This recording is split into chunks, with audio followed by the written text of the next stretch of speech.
Sir, আপুনি এখন অসমৰ অতি ভিতৰুৱা চাহ বাগানত জন্মগ্ৰহণ কৰি তাতে প্ৰাথমিক শিক্ষা আৰম্ভ কৰি ক্ৰমান্বয়ে আগুৱাই গৈ 40 বছৰৰ বিভিন্ন মাল্টিনেশ্যনেল কোম্পানীত উচ্চ পদত চাকৰি কৰিলে।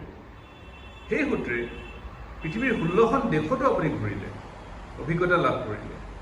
স্যাৰ, এতিয়া কথা এটা কওকচোন, জীৱনত উন্নতি কৰিবলৈ মূল মন্ত্ৰটো কি? স্যাৰ, কথাটো একদম চিম্পল। মই আপোনাক বুজাওঁ, মানুহৰ জীৱনটো যেনেকুৱা চিম্পল, মানুহৰ কৰ্ম জীৱনটো তেনেকুৱাই চিম্পল। মানুহৰ জীৱনটো কেনেকুৱা চিম্পল, আপুনি আজি জন্ম হৈছে, আপুনি ডাঙৰ হ'ব, গ্ৰ' কৰিব, এটা সময়ত আপোনাৰ মৃত্যু হ'ব। এটা চিম্পল পৰিক্ৰমা জীৱনত। ঠিক তেনেকৈ মানুহৰ কৰ্ম জীৱনটো যিয়ে নহওক, ব্যৱসায় হওক, চাকৰি হওক, একেবাৰে চিম্পল ফৰ্মেটত যদি আপুনি ভাবে বা চিম্পল ফৰ্মেটত যদি লয়, তেতিয়াহ'লে মানুহে সেই জীৱন পৰিক্ৰমাৰ নিচিনাকৈ কৰ্ম জীৱনৰ পৰিক্ৰমাটো সহজ হৈ যায়। সেই সূত্ৰে মই আপোনাক এটা সূত্ৰৰ কথাই কওঁ, ধৰক DCC বুলি এটা মোৰ সূত্ৰ আছে। DCC মানে কি? Discipline, commitment, consistency.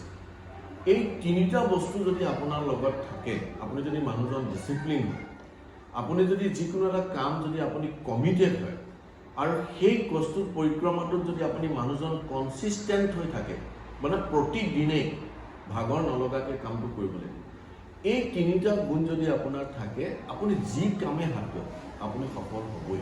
সি মাল্টিনেশ্যনেল হওক বা আপোনাৰ নিজৰ বাৰীৰ কবিতলিখনে হওক। আৰু এটা কথা কি জানেনে, এই গুণকেইটা হৈছে মানুহৰ জীৱন। মই যেনেকৈ আৰম্ভণিতে জীৱনৰ কথা ক'লোঁ, জীৱন পৰিক্ৰমাৰ কথা ক'লোঁ, ঠিক তেনেকুৱাই কথা। আমাৰ মানুহ এজন সুস্থ হৈ জীয়াই থাকিবৰ কাৰণে 3টা ভাইটেল অৰ্গান আছে। সেইকেইটা কি? হাৰ্ট, লাংছ আৰু কিডনী।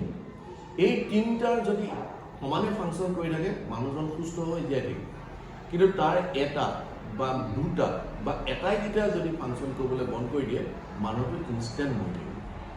বাকী অৰ্গেনবিলাকো তেনেকুৱা নলগা নহয়, যে চকু লাগে, মানুহৰ ব্ৰেইনো লাগে, হাত ভৰি চব লাগে।